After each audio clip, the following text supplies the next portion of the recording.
That's the Energy Observer, and it is the first ship in the world to be powered by hydrogen and solar. They're letting us on board, so let's go take a look.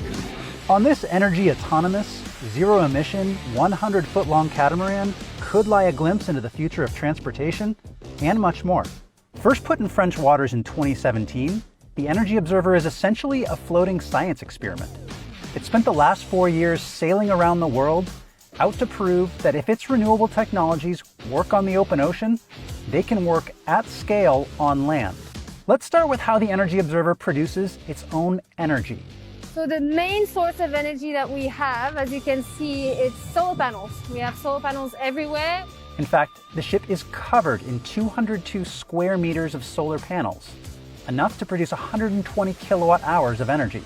That's about half as much as a small US home may use in about a month. So you might be wondering, how do they do any work on the ship when it's covered in solar panels like that? But as you can see, it's completely safe to walk on. I'm not damaging them at all.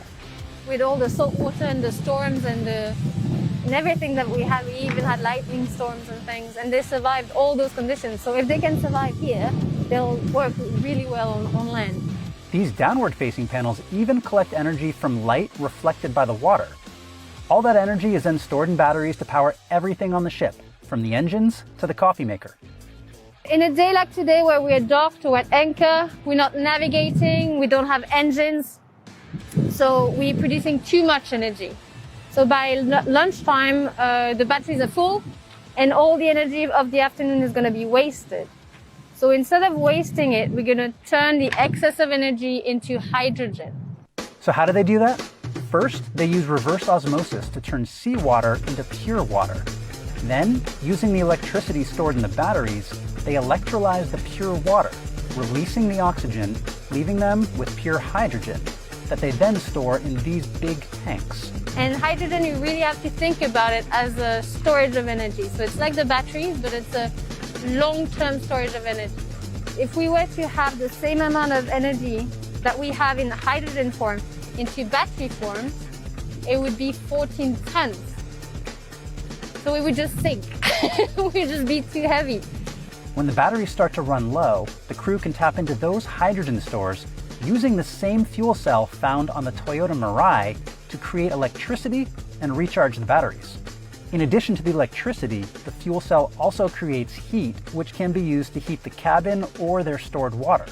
The tanks can store enough hydrogen to power the ship for a full 6 days without any sun or wind, though that scenario is pretty unlikely. Speaking of wind, let's talk about those massive sails. These are fully autonomous, so they orient themselves automatically to get the best propulsion. So even if you're not a sailor, you can still use those. There's no ropes to pull or anything. You just push on the button, they go up, and you push on another button, they go down. The sails are designed to work like the wings on a plane, creating a difference in airspeed between the front and back, which drags the boat forward. Another bonus of the design is that they don't create a lot of shade on those solar panels. Because otherwise we would have a big mast in the middle and like big sails, and half of the ship would always be in the shade. Most of the time, the ship is operating in a sort of hybrid mode, generating about half its speed from the engines and half from the wind. But it can run on wind alone with about 15 knots of wind power. Below deck, you've got the kitchen and the lounge area that doubles as the crew's workspace. There are 6 cabins that can sleep 10 people comfortably, 11 if they want to push it. Up above is the pilot house where the captain sits, though the ship really does most of the driving. When we're sailing, we can tell the computer, today I want you to keep a speed of 5 knots, and the computer will automatically put enough energy in the engines to keep a 5 knot speed. That black compass sitting behind the wheel, that is a piece of history. It was on board the Solar Impulse 2 when in 2016 it became the first plane to circumnavigate the globe using only solar power. Back below the captain's seat is what the crew refers to as the real brains of the Energy Observer. So this tells us in real time how much we're producing and how much we're consuming.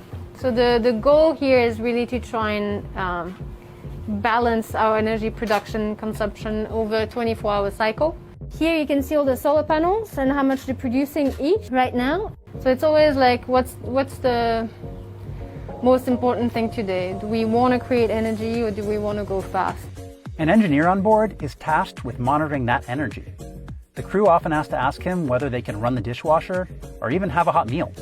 So if you were to make yourself a coffee or toast, you would see that the numbers skyrocket for a little bit before it goes down. So also gives us a very good understanding of how much energy we're using every single day.